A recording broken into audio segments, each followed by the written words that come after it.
제 이름은 김진석, 올해 73입니다. 평생 공무원으로 일하며 모은 돈과 여러 투자로 노후를 준비했지요. 서울 강북의 한적한 주택가에 위치한 내 집에서 홀로 살고 있습니다. 아내는 10년 전에 폐암으로 먼저 하늘나라로 떠났고 그 후로는 고요한 시간을 보내고 있었어요. 매일 아침 일찍 일어나 동네 뒷산을 오르고 점심은 집 근처 복지관에서 해결하며 오후에는 주로 책을 읽거나 옛 친구들과 만나 바둑을 두는 것이 제 일상이었습니다. 외아들 경수는 대기업에 다니며 꽤 괜찮은 직장 생활을 하고 있었지만 서울에 치솟는 집값 때문에 결혼 3년이 지나도록 아직 전세살이를 하고 있었어요. 경수와 그의 아내 소영이 가끔 찾아와 안부를 물어보는 날이면 집안이 활기로 가득 찼습니다. 특히 명절이나 제 생일에는 꼭 찾아와 함께 시간을 보내주었지요. 어느 날 저녁, 오랜 친구인 박명호가 집에 놀러 왔습니다. 명호는 부동산 중개업을 30년 넘게 해온 터라 서울 부동산에 대해서는 귀신같이 알고 있었죠. 차를 마시며 이런저런 이야기를 나누던 중 명호가 흥미로운 정보를 던졌습니다. 진서가 용산이 지금 뜨겁다. 정부에서 세개발 계획을 발표했는데 앞으로 몇 년 안에 집값이 최소 30% 이상 오를 거야. 그래, 그렇게 많이. 그럼 이미 투자자들이 몰리고 있어. 특히 용산역 주변은 금싸라기 땅이 되고 있지. 투자금으로 묶어둔 돈 있다고 했었지. 한번 생각해봐. 그 말을 듣고 며칠 동안 고민했습니다. 은행에 묶어둔 투자금으로 용산에 아파트를 하나 사는 것이 좋을지 아니면 다른 곳에 투자할지 생각을 거듭했어요. 그러다 문득 경수 부부가 아직도 전세살이를 하고 있다는 생각이 떠올랐죠. 내 인생도 이제 얼마 남지 않았는데 이 돈을 아들에게 물려준다면 어떨까? 그런 생각이 들었습니다. 물론 그냥 현금으로 주기보다는 집을 사주는 것이 훨씬 의미 있고 실질적인 도움이 될 것 같았어요. 명호의 말대로 용산이 정말 개발된다면 나중에 그 집값은 더 오를 테고 경수에게도 좋은 투자가 될 것이었습니다. 한 달 가까이 용산 지역 아파트들을 살펴보고 마침내 용산역에서 도보로 10분 거리에 있는 24평형 아파트를 발견했습니다. 10억 원이라는 가격이 만만치 않았지만 내 노후 자금의 상당 부분을 투입할 가치가 있다고 판단했어요. 전망도 좋고 단지 내 편의시설도 충분했으며 무엇보다 경수의 회사와 가까워 출퇴근이 편리할 것 같았습니다. 아파트 계약을 마치고 나서 어느 주말 저녁 경수 부부를 불러 함께 식사를 했습니다. 집 근처 오래된 한정식 집에서 소주잔을 기울이며 화기애애한 분위기가 무르익을 때였지요. 경수야, 아빠가 좋은 소식이 있어. 무슨 소식이세요, 아버지? 아빠가 용산에 아파트를 하나 장만했는데 너희가 살래? 경수의 눈이 동그래졌습니다. 믿을 수 없다는 표정이었죠. 소영이도 처음에는 놀란 눈으로 바라보다가 곧 환한 미소를 지었습니다. 아버님, 정말요? 용산이면 거기 지금 부동산이 많이 올랐다던데. 원래는 아빠 투자 목적이었지만 너희가 아직도 전세 자금 마련하느라 고생하는 게 안쓰러워서 말이다. 경수 직장이랑도 가깝고 교통도 편리한 곳이야. 경수는 감격해서 말을 잇지 못했습니다. 눈시울이 붉어진 채로 제 손을 꼭 잡더군요. 아버지, 정말 감사합니다. 저희가 어떻게 이런 큰 선물을... 괜찮아. 아들 위해 평생 모은 돈인데 이렇게 써야 의미가 있지. 다음 주말에 같이 가서 한번 보자. 그날 밤 오랜만에 편안한 마음으로 잠들었습니다. 아들을 위해 좋은 일을 했다는 뿌듯함이 가득했지요. 하지만 그때만 해도 이 결정이 앞으로 제 인생을 얼마나 크게 뒤흔들게 될지는 전혀 알지 못했습니다. 일주일 뒤 토요일, 우리 셋은 용산 아파트를 보러 갔습니다. 아파트 단지는 깔끔하게 정돈되어 있었고 현관에 들어서자 햇살이 환하게 거실을 비추고 있었어요. 작지만 아늑한 공간이 참 마음에 들었습니다. 경수도 신이 나서 여기저기 둘러보며 좋아했지요. 아버지, 여기 정말 좋네요. 저희 회사에서도 가깝고 지하철역도 바로 근처고. 그런데 집을 둘러보는 동안 소영이의 표정이 미묘하게 바뀌어가는 것을 느꼈습니다. 처음에는 좋아하는 듯 보였는데 점점 무언가 불만족스러운 기색이 역력했어요. 마침내 거실 한가운데 서서 소영이가 입을 열었습니다. 아버님, 이 집 생각보다 많이 작네요. 소영이가 거실을 둘러보며 말했습니다. 24평이면 신혼부부가 살기에 충분하지 않나? 아직 애기도 없고. 요즘 누가 24평에 삽니까? 저희 친구들은 다 30평대 이상에 살아요. 이런 데서 어떻게 손님을 초대하라는 거죠? 소영이의 목소리에는 실망감이 가득했습니다. 경수는 어색한 웃음을 지으며 아내를 달래려 했습니다. 소영아, 아빠가 10억이나 하는 집을 마련해 주신 건데. 알아요. 고맙긴 한데. 소영이는 말끝을 흐리며 베란다 쪽으로 걸어갔습니다. 그 순간 가슴이 살짝 아팠습니다. 정성껏 마련한 선물에 대한 반응이 이럴 줄은 몰랐거든요. 하지만 곧 마음을 추스르고 생각했습니다. 젊은 사람들은 기대가 큰 법이지. 시간이 지나면 이 집이 얼마나 좋은지 알게 될 거야. 하지만 이것이 앞으로 일어날 일들의 불길한 조짐임을 그때는 알지 못했습니다. 이사는 빠르게 진행되었습니다. 경수와 소영이는 한 달 내에 용산 아파트로 보금자리를 옮겼어요. 이사 당일 저는 몇 가지 집들이 선물을 들고 찾아갔습니다. 새 밥솥과 고급 침구 세트, 그리고 몇 가지 주방용품들이었죠. 소영이는 그날 무척 바빠 보였습니다. 친구들을 불러 저녁에 집들이를 한다며 분주하게 음식을 준비하고 있었어요. 아버님, 이것들은 어디에 둬야 할지 모르겠어요. 수납 공간이 너무 부족해요. 소영이가 새 주방용품을 보며 중얼거렸습니다. 처음에는 좀 그럴 수 있지. 정리하다 보면 공간이 나올 거야. 제가 웃으며 말했지만 소영이의 표정은 여전히 밝지 않았습니다. 경수는 새 집에 무척 만족하는 눈치였습니다. 베란다에서 보이는 전망을 가리키며 좋아했죠. 아버지, 여기서 보이는 야경이 정말 멋져요. 밤에 보면 더 좋을 거예요. 그날 오후 소영이의 친구들이 하나둘씩 도착했습니다. 모두 화려한 옷차림에 명품 가방을 든 젊은 여성들이었어요. 그들이 소영이의 새 집을 둘러보며 나누는 대화가 귀에 들렸습니다. 소영아, 여기 생각보다 좀 작네. 응, 시아버지가 사주신 거라 어쩔 수 없었어. 그래도 용산이면 나중에 값어치 나갈 거 아니야. 그렇긴 한데 당분간은 좁은 데서 살아야 할 것 같아. 마음이 불편했지만 젊은 사람들의 대화에 끼어들 수는 없었습니다. 곧 저는 인사를 하고 집으로 돌아왔습니다. 돌아오는 길에 생각했습니다. 젊은 사람들은 욕심이 많아. 시간이 지나면 익숙해질 거야. 한 달 후 경수 내외의 집에 방문했을 때였습니다. 현관문을 열자마자 소영이의 목소리가 들렸어요. 아버님, 이 집 수납 공간이 너무 부족해요. 옷 몇 벌 사면 옷장이 터질 것 같다니까요? 집 안으로 들어서자 소영이는 손에 쇼핑백을 들고 서 있었습니다. 주변에는 여러 개의 쇼핑백과 새 옷들이 소파 위에 어지럽게 널려 있었죠. 조금만 참으면 나중에 더 좋은 집으로 옮길 수 있을 거다. 이 지역 집값이 크게 오를 거야. 제가 달래봤지만 소용없었습니다. 언제요? 5년 후? 10년 후? 그때까지 저희 보고 이런 좁은 데서 살라고요? 친구들 집에 놀러 가면 다 넓고 좋은 아파트에 사는데 여기 초대하면 창피해서 어떡해요? 경수는 주방에서 커피를 준비하며 난처한 표정을 지었습니다. 경수의 어깨가 축 처진 모습이 보였어요. 아내의 불평을 듣고 있자니 괴로운 듯 했지만 적극적으로 아내를 말리지는 않았습니다. 그저 중간에서 난처한 입장이 된 것 같았습니다. 소영아, 그렇게 말씀드리면 안 되지. 경수가 조심스럽게 말했지만 소영이는 아랑곳하지 않았습니다. 왜요? 사실이잖아요. 오빠도 이 집 좁다고 생각하면서. 경수는 더 말을 잇지 못했습니다. 제게 미안한 눈빛을 보냈을 뿐이었죠.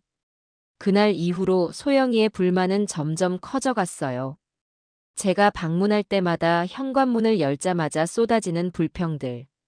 베란다가 작아서 빨래 넣을 공간도 부족해요. 방음이 안 돼서 옆집 소리가 다 들려요. 부엌이 좁아서 요리하기가 불편해요. 듣고 있노라면 마치 제가 그들에게 호의를 베푼 게 아니라 형벌을 내린 것처럼 느껴졌습니다. 여름이 되자 소영이의 불만은 더욱 구체적이고 날카로워졌습니다. 아버님, 이 집 에어컨이 너무 약해요. 지은 지 오래된 아파트라 냉방이 제대로 안 돼요. 그럼 더 좋은 에어컨으로 바꿔. 내가 도와줄게. 에어컨 문제가 아니라 집 자체가 문제예요. 단열이 제대로 안 되어 있어서 열이 다 들어와요. 소영이의 불평은 끝이 없었습니다. 처음에는 참고 들었지만 매번 방문할 때마다 반복되는 불만에 점점 지쳐갔어요. 경수는 항상 중간에 끼어 어쩔 줄 몰라 하며 때로는 아내의 편을 들기도 하고 때로는 저를 달래기도 했습니다. 한 번은 제가 물었습니다. 그렇게 불만이 많으면 다른 집으로 옮기는 게 어떻겠니? 소영이의 대답은 충격적이었어요. 더 큰 집으로 이사하게 해주신다면야 당연히 좋죠. 강남 쪽으로요. 순간 할 말을 잃었습니다. 10억이라는 거금을 들여 선물한 집에 대한 고마움은 온데간데 없고 이제는 더 비싼 집을 요구하고 있었던 것입니다. 강남은 용산보다 훨씬 더 비싼 곳이죠. 30평대 아파트라면 몇십억 할 텐데 그런 집을 사달라는 말인지 의아했습니다. 그날 밤 집으로 돌아와 오랜 시간 생각에 잠겼습니다. 내가 잘못한 걸까? 처음부터 경수 부부에게 물어보고 그들이 원하는 집을 사줬어야 했을까? 하지만 그것도 이상했습니다. 선물을 주는 사람이 받는 사람의 의향을 일일이 물어봐야 한다면 그것이 과연 진정한 선물일까요? 게다가 젊은 부부가 시작하기에 24평은 결코 작은 평수가 아니었습니다. 제 신혼 시절을 생각하면 불과 12평 남짓한 단칸방에서 시작했는데도 그렇게 행복했던 기억이 납니다. 가을이 되자 소영이의 불만은 더욱 다양해졌습니다. 이제는 집 주변 환경에 대한 불평이 더해졌어요. 이 동네 학군이 별로예요. 나중에 아이를 낳으면 좋은 학교에 보내야 하는데 근처 마트가 너무 멀어요. 장보기가 불편해서 어떡해요. 지하철역까지 걸어가려면 10분이나 걸려요. 비 오는 날은 정말 짜증나요. 매번 들을 때마다 가슴이 아팠습니다. 제가 정성을 다해 마련한 집인데 단 하나의 장점도 찾지 못하는 것이 안타까웠어요. 소영이의 눈에는 오직 단점만 보이는 것 같았습니다. 경수와 단둘이 만났을 때 조심스럽게 물어봤습니다. 경수야, 너도 그 집이 그렇게 마음에 안 드니? 경수는 잠시 망설이다가 대답했습니다. 아니에요. 아버지, 저는 충분히 좋아요. 교통도 편리하고 회사와도 가깝고 소영이가 좀 까다로워서 그래요. 이해해 주세요. 그래, 너가 괜찮다면 다행이구나. 하지만 경수의 표정에서 진심을 읽을 수 없었습니다. 아내의 불만을 달래기 위해 억지로 그런 말을 하는 것인지 정말로 만족하는 것인지 확신할 수 없었어요. 경수의 어깨가 예전보다 더 처진 것 같았고 웃음도 줄어든 것 같았습니다. 내 선물이 오히려 아들에게 짐이 된 것은 아닐까 걱정되기 시작했습니다. 추석이 다가왔습니다. 매년 명절이면 친척들이 제 집에 모여 함께 시간을 보내는 것이 우리 가족의 전통이었어요. 올해도 어김없이 동생 부부와 조카들, 그리고 경수 내외가 모였습니다. 명절 아침부터 집안은 분주했습니다. 제사 음식을 준비하고 차례를 지내고 맛있는 음식을 나누어 먹으며 오랜만에 만난 가족들과 이야기꽃을 피웠죠. 점심 식사를 마치고 거실에 모여 담소를 나누는 시간이었습니다. 동생 진호가 경수에게 물었어요. 경수야, 새 집은 어때? 용산이면 요즘 핫한 곳이라던데. 경수는 미소를 지으며 대답했습니다. 정말 좋아요. 교통도 편리하고 주변에 먹을 곳도 많고 그때 소영이가 갑자기 끼어들었습니다. 아버님이 저희 준다고 했지만 사실 그 집은 너무 작아서 살기가 불편해요. 24평이라 옷장 하나 놓을 자리도 없을 정도예요. 저희 친구들은 다 30평대 이상에 사는데 식탁에 어색한 침묵이 내려앉았습니다. 친척들의 표정이 굳어졌고 경수는 고개를 푹 숙였어요. 소영이는 아랑곳하지 않고 계속해서 집의 단점을 늘어놓았습니다. 그리고 옆집에서 소리가 너무 잘 들려요. 아이를 가지면 어떻게 키울지 걱정이에요. 아버님, 저희가 좀 더 넓은 집으로 옮길 수 있게 도와주시면 안 될까요? 그 순간 가슴이 철렁 내려앉았습니다.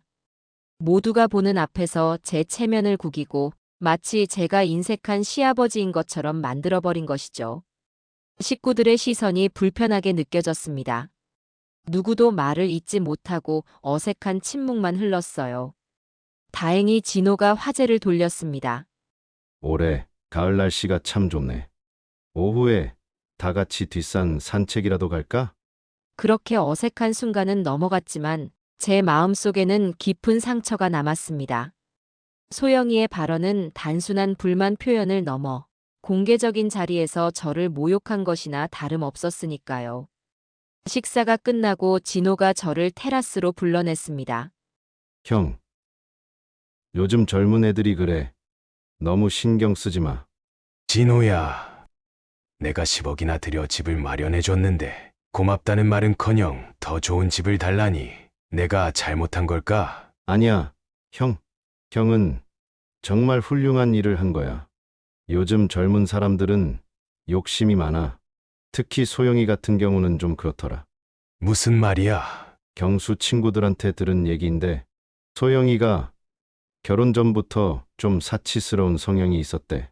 명품, 가방, 비싼 옷 그런 거 좋아하고. 가슴이 무거워졌습니다. 어쩌면 처음부터 잘못된 선택이었을지도 모른다는 생각이 들었어요. 경수가 소영이와 결혼할 때 저는 며느리에 대해 깊이 알아보지 않았습니다. 아들이 좋다면 그것으로 충분하다고 생각했거든요. 하지만 이제 와서 보니 경수가 과연 진정으로 행복한 결혼 생활을 하고 있는지 의문이 들기 시작했습니다. 명절이 끝나고 모두가 돌아간 후 밤새 잠을 설치며 생각했습니다. 내가 정말 인색한 걸까? 10억이면 적은 돈이 아닌데. 아니, 문제는 돈의 액수가 아니라 소영이의 태도였습니다. 어떤 선물이든 그것을 받는 사람은 감사함을 표현해야 하는 것이 기본 예의가 아닌가요? 게다가 그것이 시부모로부터 받은 선물이라면 더욱 그러해야 할 텐데 말입니다. 다음 날 경수에게 전화를 걸었습니다. 경수야, 괜찮니? 네, 아버지. 어제 소영이가 실례를 했네요. 정말 죄송합니다. 아니다. 내가 걱정되어서. 너희 부부 사이는 괜찮은 거지? 경수는 잠시 침묵했다가 대답했습니다. 네, 괜찮아요. 소영이가 좀 예민한 성격이라 앞으로 더 잘 대화해 볼게요. 전화를 끊고 나서도 마음이 편치 않았습니다. 경수의 목소리에서 무언가 숨기는 듯한 느낌을 받았거든요. 혹시 내가 모르는 문제가 있는 것은 아닐까? 그런 생각이 머릿속을 맴돌았습니다. 10월 초 소영이의 생일이 다가왔습니다. 며느리와의 관계를 개선하고 싶어 고급 백화점 상품권을 선물로 준비했어요. 경수 내외의 집을 방문했을 때 소영이는 표면적으로는 기뻐하는 척했지만 그녀의 눈빛에서 진심을 느낄 수 없었습니다. 감사합니다, 아버님. 이걸로 새 옷장을 사야겠어요. 지금 옷장이 너무 작아서. 또다시 집에 대한 불평이었습니다. 아무리 좋은 선물을 줘도 소영이의 입에서는 항상 불만이 새어나왔어요. 그날 저녁 경수가 저를 배웅하면서 엘리베이터까지 함께 내려왔습니다. 복도에서 둘만 있게 되자 경수의 표정이 순식간에 어두워졌어요.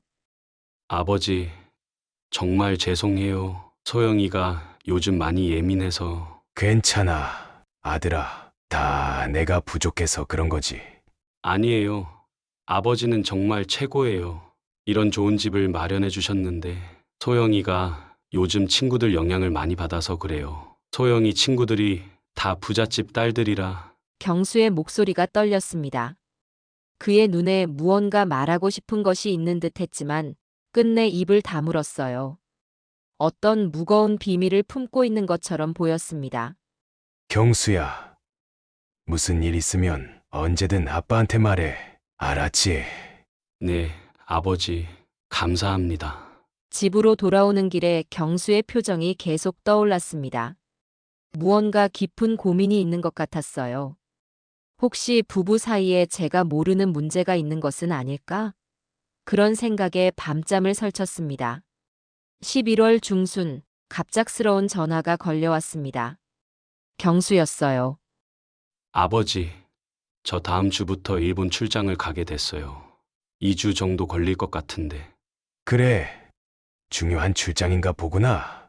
네, 회사에서 새로운 프로젝트를 맡게 됐거든요. 그런데 소영이가 혼자 있게 될 것 같아서요. 혹시 시간 되실 때 가끔 들러서 살펴봐 주실 수 있으세요? 그래, 걱정 마. 아빠가 가끔 들러볼게. 감사합니다, 아버지. 전화를 끊고 생각했습니다. 사실 소영이와 단둘이 만나는 것은 꽤 불편한 일이었어요. 하지만 경수를 위해서라면 기꺼이 그럴 수 있었습니다. 게다가 이번 기회에 소영이와 더 가까워질 수 있을지도 모른다는 생각이 들었어요. 어쩌면 서로를 더 이해하게 될 수도 있지 않을까요? 경수가 출장을 떠난 후 사흘째 되는 날, 직접 만든 김치와 몇 가지 반찬을 들고 소영이를 방문하기로 했습니다. 평소 소영이가 요리하는 것을 귀찮아한다는 것을 알고 있었기에 이런 정성이 그녀의 마음을 조금이나마 열어줄 수 있지 않을까 기대했어요. 전화를 걸어 미리 알려드리면 어떨까 생각했지만 깜짝 선물처럼 방문하는 것이 더 좋을 것 같았습니다. 점심시간이 조금 지난 오후 1시경, 용산 아파트 단지에 도착했어요. 주차장에 차를 세우고 엘리베이터를 타려는 순간 멀리서 소영이의 모습이 보였습니다. 반가운 마음에 부르려던 찰나, 소영이 옆에 낯선 남자가 함께 있는 것을 발견했어요. 두 사람은 매우 친밀해 보였습니다. 서로의 손을 잡고 있었고 간간히 웃음소리도 들려왔어요. 순간 가슴이 철렁 내려앉았습니다. 본능적으로 주차장 기둥 뒤로 몸을 숨겼어요.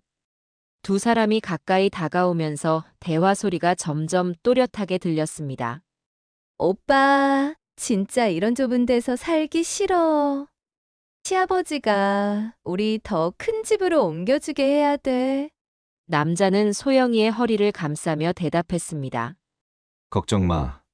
내가 도와줄게. 좀만 더 기다려. 곧 다 해결될 거야. 근데 경수 오빠가 의심하는 것 같아.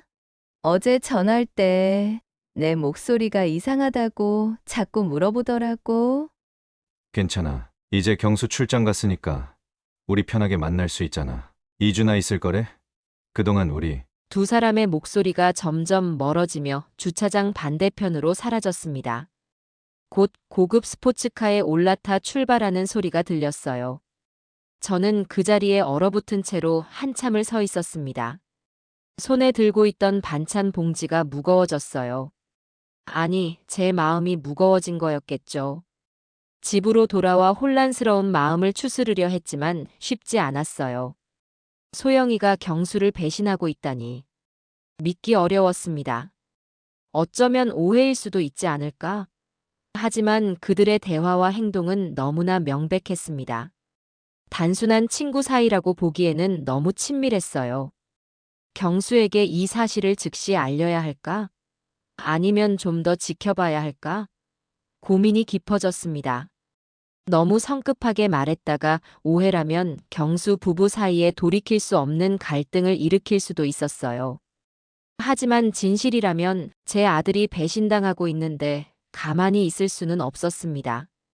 결국 경수의 출장이 끝날 때까지 조금 더 상황을 지켜보기로 했어요. 그동안 소영이를 좀 더 관찰하면 진실을 파악할 수 있을 것 같았습니다. 잠을 이루지 못하는 밤이 계속되었습니다. 아들이 사랑하는 사람에게 배신당하고 있다는 생각에 가슴이 찢어지는 듯 했어요. 사흘 후 다시 용산 아파트를 찾았습니다. 이번에는 더 조심스럽게 접근했어요. 멀리서 아파트를 지켜보다가 오후 3시경 소영이가 택시에서 내리는 모습을 발견했습니다. 그리고 10분 후 그 낯선 남자가 또다시 나타났어요. 남자는 주변을 살피더니 아파트 현관으로 들어갔습니다. 의심의 여지가 없었습니다. 소영이는 경수가 없는 사이 다른 남자를 집에 들이고 있었던 것입니다. 2시간 동안 차 안에서 기다렸습니다. 마침내 그 남자가 나오는 모습이 보였어요. 소영이도 함께였습니다.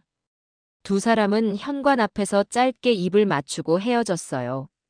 소영이는 다시 아파트로 들어갔고 남자는 주차장으로 향했습니다. 순간 화가 치밀었습니다. 경수의 아내가 제가 마련해준 집에서 다른 남자와 참을 수 없는 분노가 일었어요. 하지만 냉정함을 유지하려 노력했습니다. 감정적으로 대처하면 상황이 더 복잡해질 수 있었으니까요. 그날 밤 잠을 이루지 못했습니다. 경수에게 어떻게 이 사실을 알려야 할지, 또 어떤 증거를 제시해야 할지 고민했어요. 단순히 봤다라고 말하는 것만으로는 충분하지 않을 것 같았습니다. 특히 소영이가 부인한다면 경수는 누구의 말을 믿을지 혼란스러울 테니까요. 다음 날 아침 결심했습니다. 직접적인 증거를 확보해야겠다고요. 디지털 카메라를 준비하고 다시 한번 아파트로 향했습니다. 이번에는 더 일찍 도착해서 주차장 구석에 차를 세웠어요. 오전 11시경 예상대로 그 남자가 도착했습니다. 고급 스포츠카를 타고 와서 주변을 살피더니 아파트로 들어갔어요. 재빨리 카메라를 꺼내 사진을 몇 장 찍었습니다. 2시간 후 소영이와 그 남자가 함께 나오는 모습이 보였습니다. 두 사람은 손을 잡고 있었고 소영이는 남자의 어깨에 머리를 기대며 웃고 있었어요. 카메라 셔터를 연달아 눌렀습니다. 충분한 증거를 확보한 것 같았어요. 집으로 돌아와 사진들을 확인했습니다. 분명하게 찍혔습니다. 소영이와 낯선 남자의 친밀한 모습들. 제 아들의 아내가 다른 남자와 데이트를 즐기고 있는 모습이었어요. 가슴이 미어졌습니다. 경수에게 이 사실을 어떻게 알려야 할지 막막했어요. 하지만 더 이상 눈을 감고 있을 수는 없었습니다. 경수가 출장에서 돌아오면 진실을 알려주기로 결심했어요. 경수의 출장이 끝나기 하루 전, 저는 마음의 준비를 했습니다. 어떻게 이 충격적인 사실을 아들에게 전해야 할지 밤새 고민했어요. 단도직입적으로 말하는 것이 좋을까? 아니면 천천히 상황을 설명할까? 어떤 방법이든 경수에게는 큰 상처가 될 것이 분명했습니다. 경수가 돌아온 다음 날, 제가 직접 전화를 걸어 만남을 요청했습니다. 경수야, 아빠가 너랑 얘기할 게 있어서 그러는데 오늘 저녁에 시간 있니? 네, 아버지, 무슨 일이신데요? 얘기가 좀 길어. 우리 집에서 저녁 먹으면서 이야기하자. 알겠습니다. 소영이도 데려갈까요? 순간 말문이 막혔습니다. 소영이가 함께라면 이야기를 꺼낼 수 없을 테니까요. 아니, 오늘은 너랑 단둘이 이야기하고 싶어. 네, 무슨 심각한 일이라도. 와서 이야기하자. 그날 저녁 경수가 도착했을 때 저는 이미 그의 좋아하는 요리들을 준비해 두었습니다. 소주도 한 병 준비했어요. 어쩌면 오늘 밤 우리 부자에게 술이 필요할 것 같았으니까요.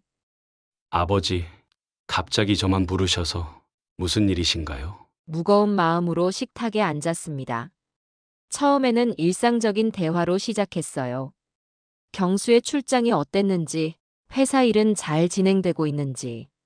그러다 점점 대화의 주제를 경수와 소영이의 관계로 옮겨갔습니다. 경수야, 너랑 소영이는 요즘 어때? 잘 지내고 있니? 경수는 잠시 생각하더니 대답했습니다. 뭐 그냥 그렇게 지내요. 소영이가 집에 대한 불만이 많긴 하지만. 소영이가 널 사랑하는 것 같아. 경수가 의아한 표정을 지었습니다. 갑자기 왜 그러세요? 아빠가 너에게 좀 섭섭한 얘기를 해야겠다. 마침내 결심한 듯 입을 열었습니다. 무슨 일이세요, 아버지? 경수의 표정이 긴장으로 굳어졌습니다. 깊은 숨을 들이쉬고 천천히 말했습니다. 소영이가 너 출장 간 사이에 다른 남자를 집에 데려왔더구나. 경수의 얼굴이 순식간에 창백해졌습니다. 처음에는 믿지 않는 듯한 표정이었어요. 아버지, 무슨 말씀을, 그럴 리가 없어요. 직접 봤어. 경수야, 너가 부탁해서 소영이 살펴보러 갔다가 처음에는 나도 믿기 힘들었다. 그래서 여러 번 확인했어. 주머니에서 인화한 사진들을 꺼내 경수에게 건넸습니다. 소영이와 그 남자가 손을 잡고 있는 모습, 아파트로 함께 들어가는 모습, 그리고 이별할 때 입 맞추는 모습까지 명백한 증거였어요. 경수는 사진들을 한 장 한 장 넘겨보며 점점 표정이 일그러졌습니다. 마지막 사진을 보고 난 후 그는 한동안 아무 말도 하지 못했어요. 그저 테이블에 엎드려 어깨를 떨기 시작했습니다. 저는 말없이 그의 등을 쓰다듬었어요. 한참 후 경수가 고개를 들었을 때 그의 눈은 붉게 충혈되어 있었습니다. 하지만 예상과 달리 그의 다음 말은 충격적이었어요. 아버지, 사실 저도 알고 있었어요. 뭐라고? 소영이의 전 남자친구예요. 정확히는 소영이가 저와 만나기 직전까지 사귀던 사람이죠. 헤어진 줄 알았는데 결혼 후에도 소영이가 계속 연락하는 것을 우연히 발견했어요. 그런데 왜 아무 말도 하지 않았니? 제 목소리가 떨렸습니다. 경수의 대답은 더욱 가슴 아팠습니다. 소영이를 사랑하니까요. 그리고 아버지가 마련해 주신 집이 있으니까 소영이가 떠나지 않을 거라고 생각했어요. 제가 더 노력하면 소영이가 마음을 돌릴 거라고. 경수야, 게다가 소영이가 그 집을 무척 탐내는 것 같았거든요. 비록 불만이 많다고 하지만 그래도 그 집 때문에 저를 완전히 떠나지는 않을 거라고 생각했어요. 가슴이 찢어지는 것 같았습니다. 제 아들이 아내의 배신을 알면서도 그 집 때문에 참고 있었다니요.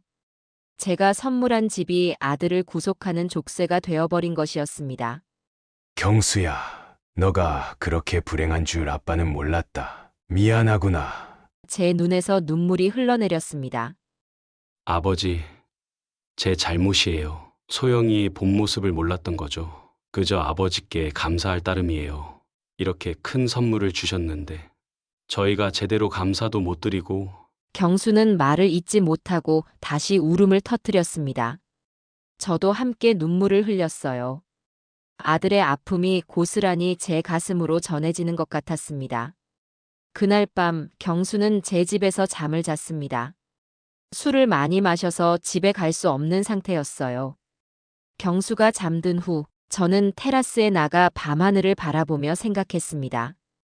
이대로는 안 되겠다고요. 무언가 결단을 내려야 할 때가 왔습니다. 다음 날 아침, 경수는 출근을 위해 서둘러 집으로 돌아갔습니다.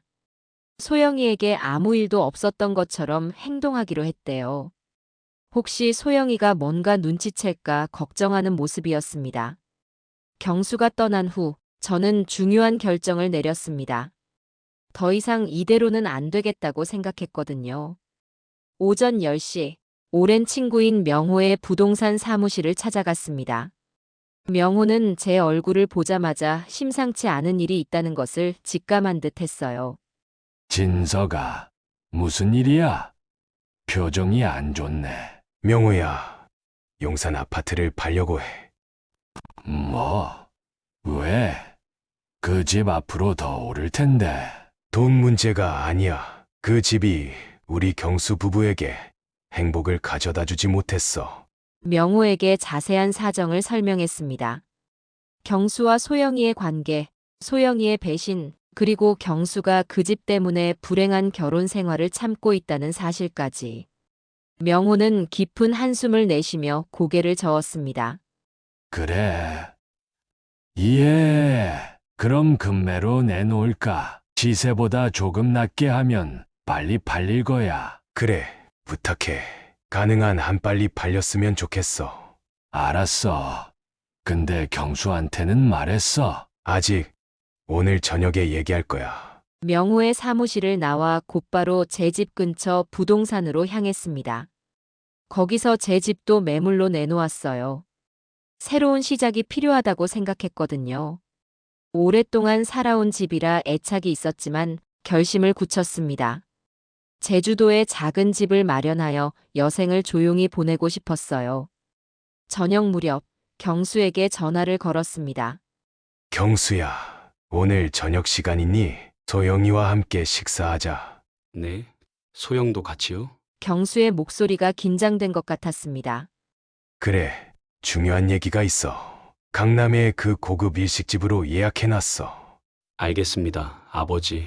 소영이는 고급 레스토랑을 좋아할 테니 그녀가 거절하지 않을 장소를 일부러 선택했습니다. 저녁 7시 우리는 예약된 레스토랑에서 만났어요. 소영이는 평소와 다름없이 화려하게 차려입고 환하게 웃고 있었습니다. 마치 어제 그 남자와 만난 일 따위는 전혀 없었던 것처럼요. 아버님, 갑자기 왜 이런 좋은 데서 만나자고 하셨어요? 무슨 좋은 일 있으세요? 소영이가 환하게 웃으며 물었습니다. 그래, 좋은 소식이 있어서. 저는 조용히 대답했어요. 경수는 불안한 표정으로 저를 바라보았습니다. 어제 나눈 대화 때문에 제가 무슨 말을 할지 긴장하고 있는 듯 했어요.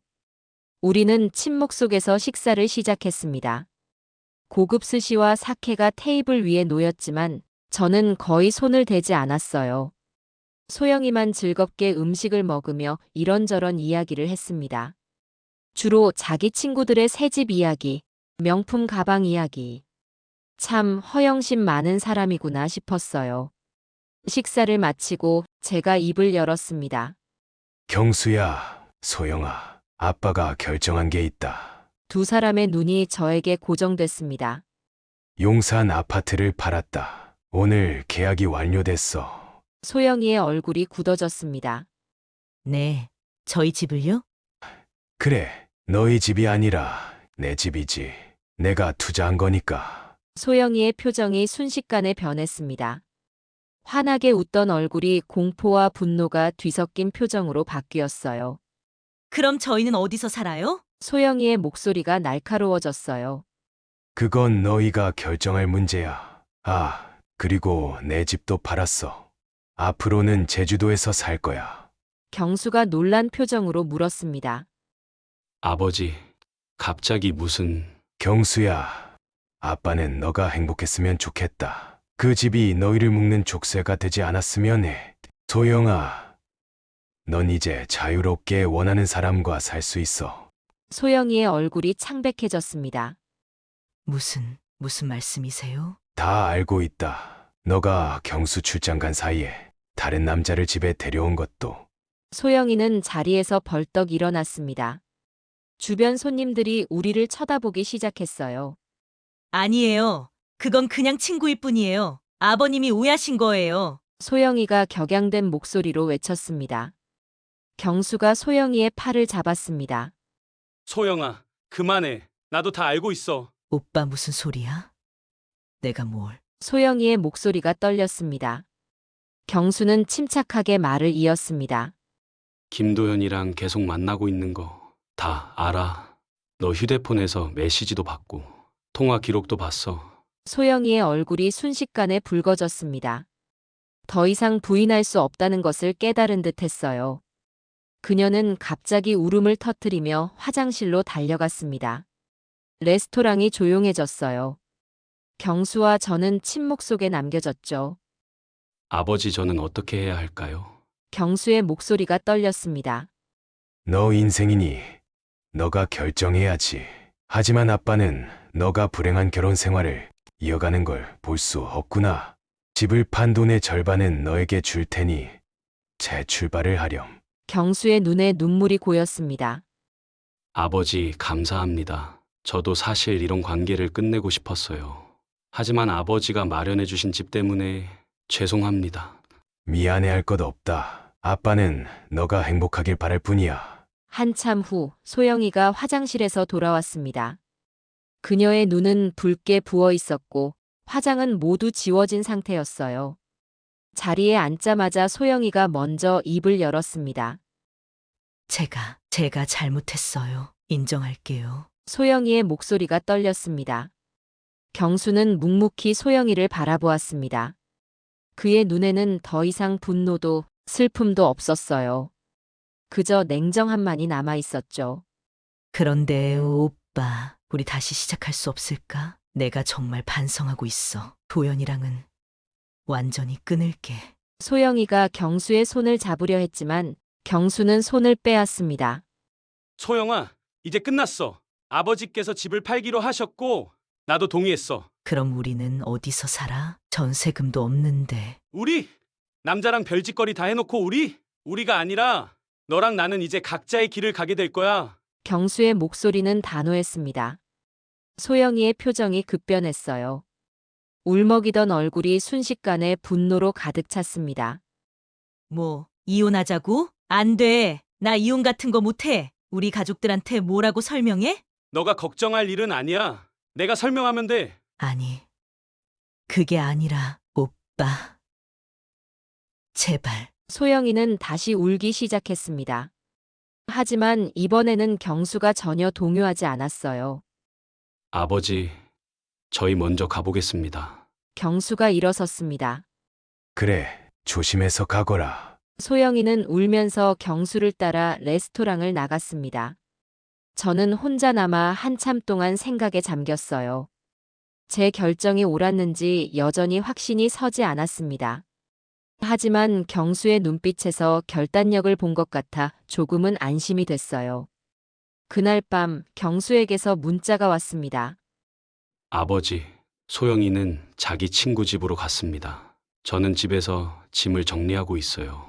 내일 아침에 찾아뵙겠습니다. 다음 날 아침, 경수가 큰 가방을 들고 제 집을 찾아왔습니다. 밤새 잠을 못 잔 듯 피곤해 보였지만 어제보다는 한결 편안한 표정이었어요. 아버지, 정말 감사합니다. 제가 용기를 내지 못했는데 아버지께서 결정해 주셔서 괜찮다. 넌 이제 어떻게 할 계획이니? 일단 회사 기숙사에 들어갈 생각입니다.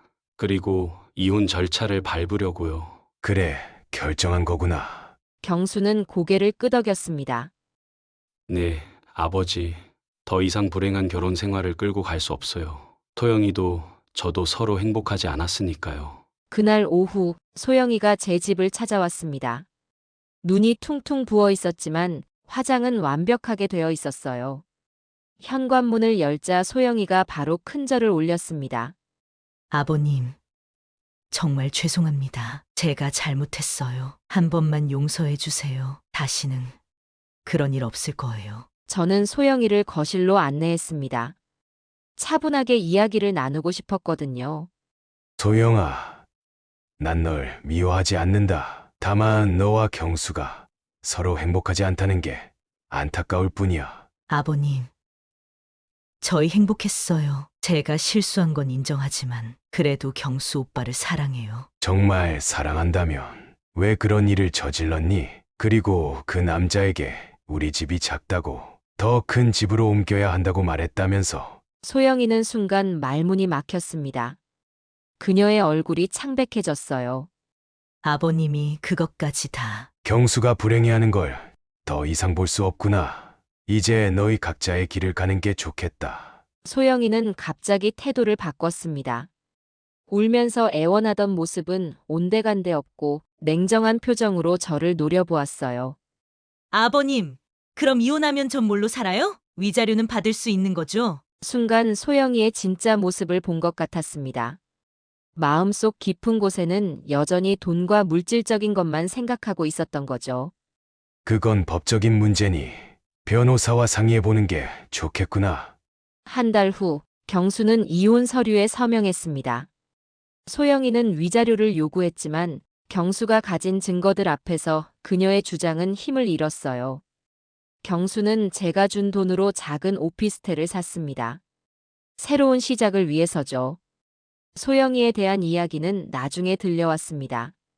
그녀는 결국 그 친구와 함께 살게 되었지만 얼마 지나지 않아 또 다른 부유한 남자를 만났다고 하더군요. 마치 그녀의 인생이 끊임없이 더 나은 조건을 찾아 이동하는 것처럼 보였습니다. 1년이 지났습니다. 저는 제주도의 작은 집에서 평화로운 생활을 즐기고 있어요.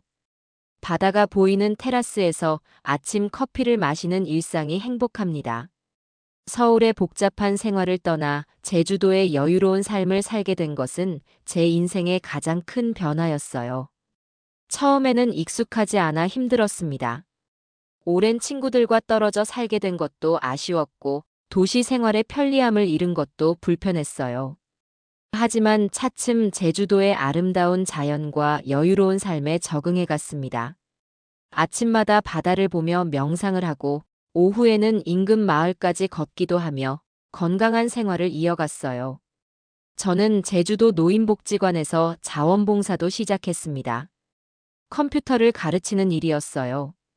평생 공무원으로 살면서 익힌 컴퓨터 지식이 이제 다른 노인들에게 도움을 주는 일이 되었습니다. 봉사활동을 통해 새로운 친구들도 만들었고 제 삶에 또 다른 의미를 찾게 되었어요. 경수는 가끔 저를 찾아옵니다. 이제 그의 얼굴에는 웃음이 돌아왔어요. 처음 몇 달은 이혼의 상처로 힘들어했지만 시간이 지나면서 점점 회복되어 갔습니다. 회사에서도 인정받아 승진도 했고 무엇보다 마음의 짐을 내려놓은 듯 편안해 보였어요. 아버지, 회사에서 승진했어요. 경수가 어느 날 방문해서 반가운 소식을 전했습니다. 정말 축하한다. 저는 굉장히 기뻐했어요. 아들의 성공이 저에게는 가장 큰 행복이었습니다. 그리고 새로 만나는 사람이 생겼어요. 회사 동료인데 정말 착하고 따뜻한 사람이에요. 다음에 소개해 드릴게요. 가슴이 따뜻해졌습니다. 아들이 다시 행복해지는 모습을 보니 말이죠. 소영이와의 결혼에서 아들이 얼마나 불행했는지 이제야 제대로 알게 된 것 같았어요. 아버지, 그때 그 결정이 아니었다면 저는 아직도 불행한 결혼 생활을 이어갔을 거예요. 감사합니다. 아니다. 너가 행복하니 아빠도 행복하단다. 3개월 후 경수는 연희라는 여성을 데리고 제주도를 찾아왔습니다. 연희는 경수보다 2살 어린 여성으로 같은 회사 마케팅 부서에서 일하고 있었어요. 소영이와는 완전히 다른 성격이었습니다. 소박하고 따뜻한 미소를 가진 사람이었죠. 무엇보다 연희의 눈에서 경수를 향한 진심 어린 애정이 느껴졌습니다. 아버님, 처음 뵙겠습니다. 경수 오빠한테 많은 이야기 들었어요. 연희는 정성스럽게 준비한 선물을 건네며 인사했습니다. 우리는 제주도의 아름다운 해변을 함께 거닐며 이야기를 나눴어요. 연희는 자신의 가족과 꿈, 그리고 경수와의 만남에 대해 솔직하게 이야기했습니다. 몇 시간 대화를 나누면서 저는 이 여성이 경수와 정말 잘 어울린다고 느꼈어요. 아버지, 연희 어떠세요? 경수가 연희가 잠시 자리를 비운 사이에 물었습니다. 좋구나. 너와 정말 잘 어울리는 것 같아. 그쵸? 저도 그렇게 생각해요. 이번에는 정말 신중하게 생각했어요. 그래. 너의 선택을 믿는다. 소영이에 대한 소식은 가끔 들려옵니다. 그 친구와 살다가 또 다른 남자를 만났다고 하더군요. 사업가와 교제 중이라는 소문이 있었습니다. 여전히 물질적인 것을 좇는 삶을 살고 있는 것 같았어요. 용산의 아파트는 제가 팔고 난 후 1년 만에 가격이 4억이나 올랐다고 합니다. 명호가 가끔 전화해서 말해주었죠. 진서가, 그 집 지금 팔았으면 14억은 받았을 텐데. 하지만 후회는 없어요. 돈보다 더 중요한 것을 지켰으니까요. 바다를 바라보며 생각합니다.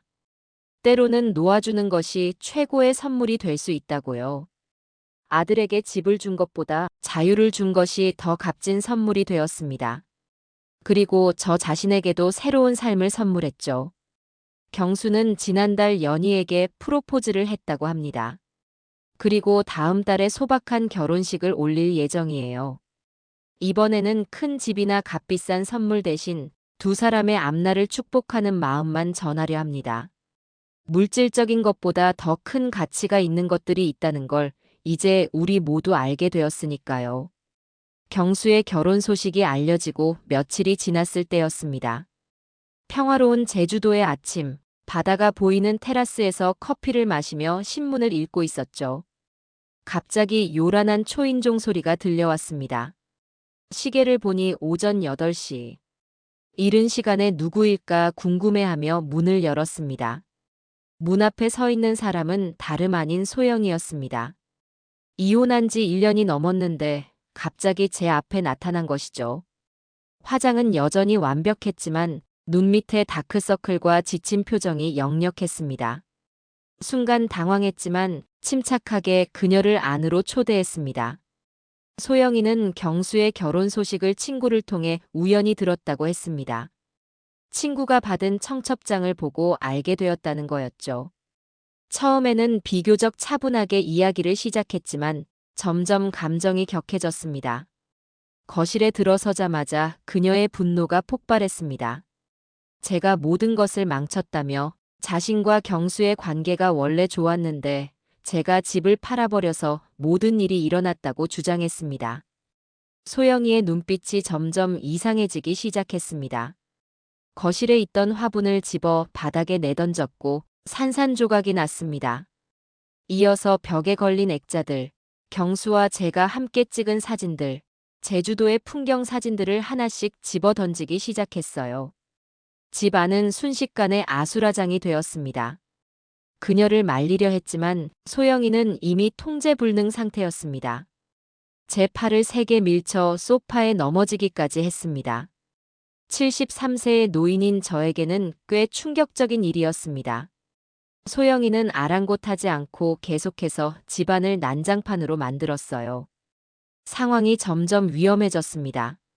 소영이가 주방으로 향하자 불안한 마음에 그녀를 따라갔고 그녀가 주방 칼을 집어드는 모습을 보고 큰 충격을 받았습니다. 그녀의 눈빛은 더 이상 분노가 아닌 완전히 이성을 잃은 사람의 그것이었습니다. 순간 경수에게 전화한다며 휴대폰을 꺼냈지만 실제로는 112에 신고했어요. 경찰에게 상황을 설명하고 주소를 알려주며 마치 경수와 통화하는 것처럼 연기했습니다. 그래, 경수 어디쯤이니? 빨리 좀 와주세요. 이상한 사람이 집에 들어와서 난동을 피워요. 그래, 알겠다. 소영이는 경수가 온다고 생각하고 잠시 진정된 듯 했습니다. 칼을 내려놓고 거실 소파에 앉았어요. 소영이의 눈에서 눈물이 흘러내렸습니다. 그녀는 정말 경수를 사랑했다고, 진심이었다고 말했습니다. 저는 사랑이란 상대방을 소유하는 것이 아니라 행복을 바라는 것이라고, 경수가 지금 행복하다면 그를 인정해줘야 한다고 이야기했어요. 그러나 소영이는 자신의 행복은 어떻게 하냐며 절규했습니다. 약 15분 후 경찰차 사이렌 소리가 들렸어요. 소영이의 얼굴이 순식간에 창백해졌습니다. 경찰 2명이 도착했고 현관문을 열어 상황을 설명했어요. 경찰관들은 소영이에게 다가갔고 그녀는 이제 완전히 무너진 상태였습니다.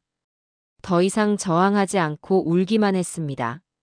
경찰관이 고소할 의사가 있는지 물었을 때 잠시 고민했습니다. 소영이를 고소하면 경수에게도 상처가 될 것 같았고 그녀가 이미 충분히 괴로워 보였기 때문에 고소하지 않기로 했어요. 다만 그녀가 적절한 도움을 받았으면 좋겠다고 말했습니다. 경찰관들이 소영이를 부축해 데려갈 때 그녀는 마지막으로 죄송하다는 말을 남겼어요. 그녀의 눈에는 이제 분노가 아닌 깊은 슬픔만 가득했습니다. 그 모습을 보며 아마도 그녀도 자신의 행동을 후회하고 있는 것 같다는 생각이 들었어요. 경찰관들이 소영이를 데리고 나간 후 바닥에 흩어진 유리 조각들과 깨진 액자들을 정리하기 시작했습니다. 모든 것이 엉망이었지만 신기하게도 마음은 더 가벼워진 느낌이었어요. 마치 과거의 마지막 잔재까지 정리된 것 같았습니다. 바닥에 떨어진 깨진 액자 중 하나를 집어들었어요. 그 안에는 경수가 어렸을 때 찍은 사진이 있었습니다. 활짝 웃고 있는 어린 경수의 모습을 보며 마음이 따뜻해졌습니다. 이렇게 순수한 웃음을 짓던 아이가 자랐을 때도 행복했으면 하는 바람이 가득했어요. 곧바로 경수에게 전화해 상황을 설명했습니다. 경수는 매우 걱정했고 당장 제주도로 내려오겠다고 했지만 모든 것이 괜찮다고 안심시켰습니다. 예정대로 이번 주말에 연희와 함께 오라고 했어요. 다음 날 경찰서에서 연락이 왔습니다.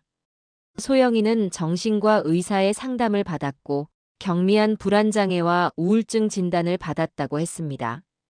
그녀는 앞으로 저희를 찾아오지 않겠다고 약속했고 부모님이 서울에서 내려와 그녀를 데려갔다고 합니다.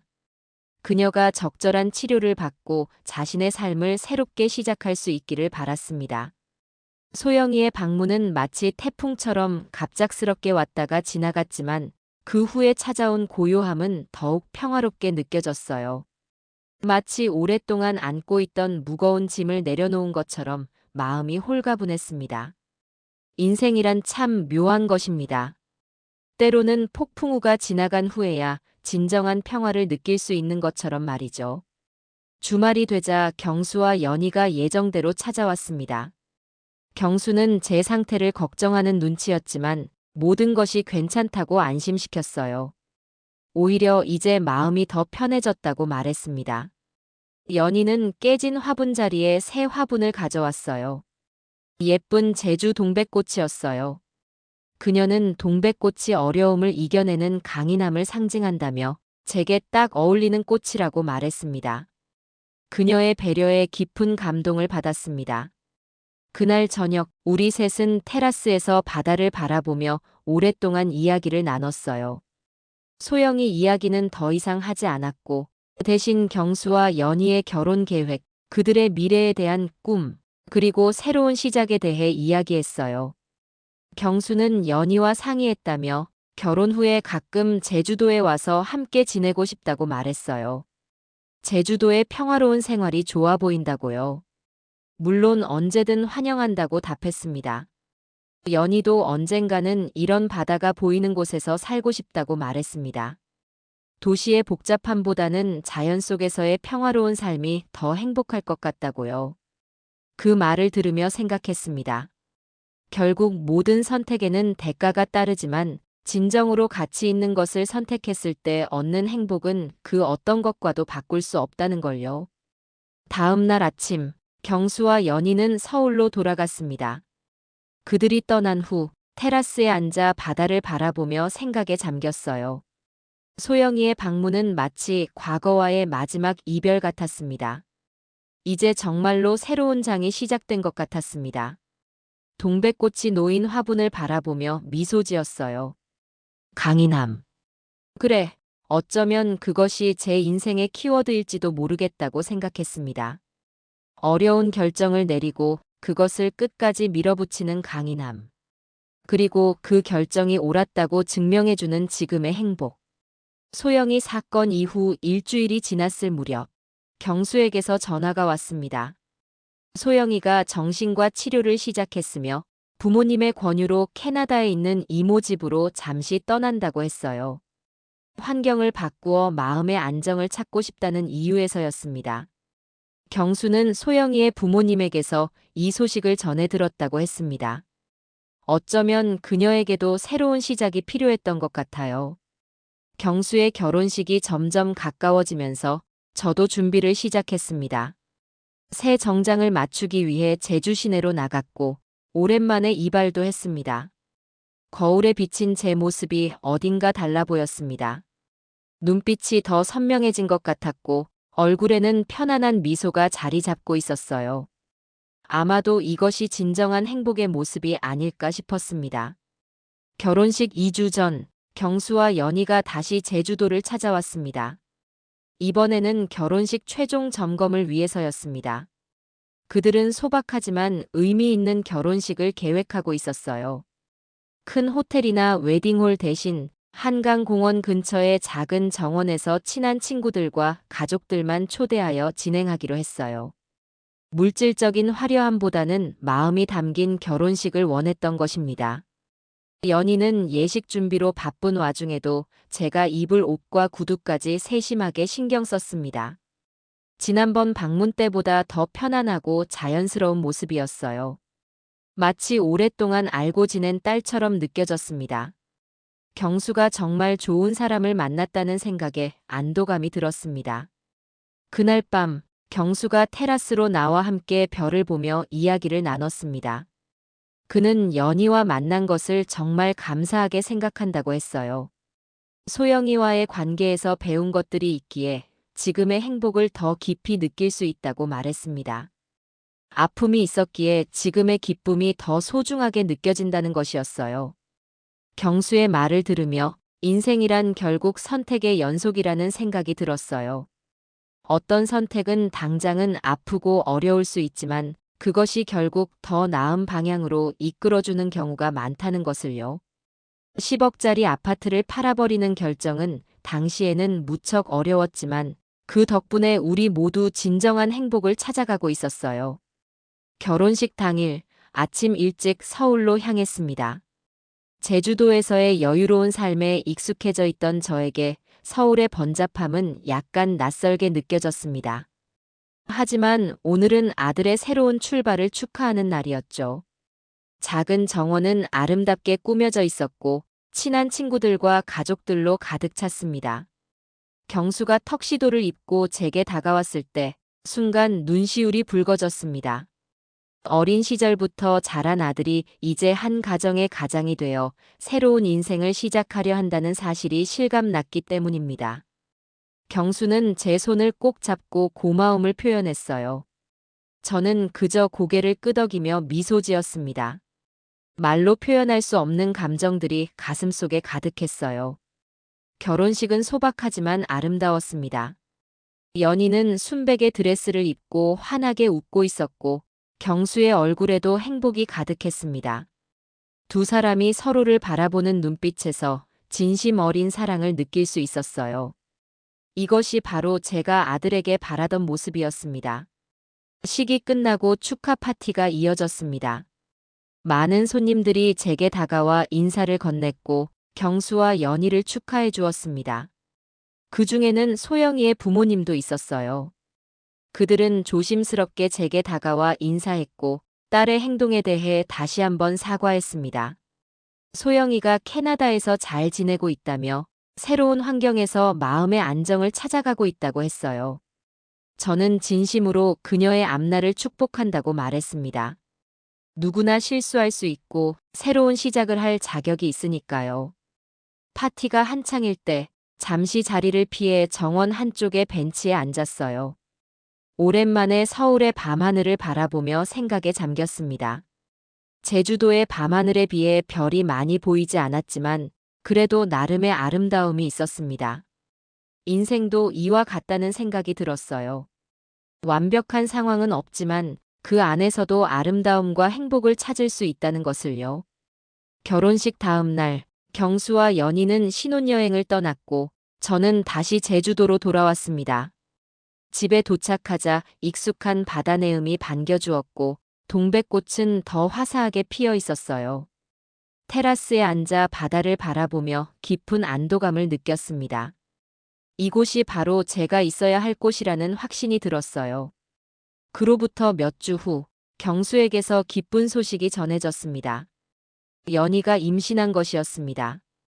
아직 초기라 조심스럽게 이야기한다고 했지만 목소리에서 들뜬 기쁨이 느껴졌어요. 저는 곧 할아버지가 된다는 생각에 가슴이 벅차올랐습니다. 새로운 생명의 탄생, 그것은 또 다른 시작을 의미했습니다.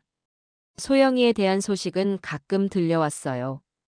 캐나다에서 새 직장을 얻었고 현지 한인 교회에서 활동하며 안정을 찾아가고 있다고 했습니다. 그녀도 자신만의 방식으로 새로운 삶을 시작한 것 같았어요. 과거에 얽매이지 않고 앞으로 나아가는 모습이 다행스러웠습니다. 명호가 가끔 전화해서 말해주었죠. 진서가 그 집 지금 20억이 넘는다. 하지만 후회는 전혀 없었습니다. 돈으로 살 수 없는 더 중요한 가치들을 얻었으니까요. 바다를 바라보며 생각했습니다. 때로는 놓아주는 것이 최고의 선물이 될 수 있다고요. 아들에게 집을 준 것보다 자유를 준 것이 더 값진 선물이 되었습니다. 그리고 저 자신에게도 새로운 삶을 선물했습니다. 돈과 물질보다 더 중요한 가치가 있다는 것을 깨달았어요. 제주도의 겨울은 서울보다 따뜻했지만 그래도 쌀쌀한 바람이 불기 시작했습니다. 테라스의 동백꽃은 추위에도 아랑곳하지 않고 더욱 화려하게 피어났습니다. 그 모습을 보며 다시 한번 강인함에 대해 생각했어요. 어려움 속에서도 아름다움을 잃지 않는 동백꽃처럼 인생의 폭풍우 속에서도 흔들리지 않는 마음가짐이 중요하다는 것을요. 경수와 연희는 이제 아이를 위한 준비를 시작했다고 합니다. 작은 아파트이지만 아이 방을 꾸미고 필요한 것들을 하나씩 마련하는 과정이 행복하다고 했습니다. 그들은 물질적인 풍요보다는 정서적인 풍요로움을 중요시하는 모습이었어요. 그 모습을 보며 아들이 진정으로 성장했다는 것을 느꼈어요. 이제 저는 아무런 후회 없이 하루하루를 살아갑니다. 돌아보면 용산의 10억짜리 아파트를 팔아버린 결정이 제 인생에서 가장 현명한 선택 중 하나였던 것 같습니다. 처음에는 아들을 위한 선물이라고 생각했던 것이 오히려 족쇄가 되었고 그 족쇄를 풀어주는 과정에서 우리 모두가 진정한 자유와 행복을 찾게 되었으니까요. 이제 저는 매일 아침 제주도의 일출을 바라보며 감사의 기도를 드립니다. 인생의 황혼기에 새로운 시작을 할 수 있게 해준 용기에 감사하고 아들이 진정한 행복을 찾아갈 수 있게 된 것에 감사합니다. 돈으로 살 수 없는 행복을 찾았으니까요.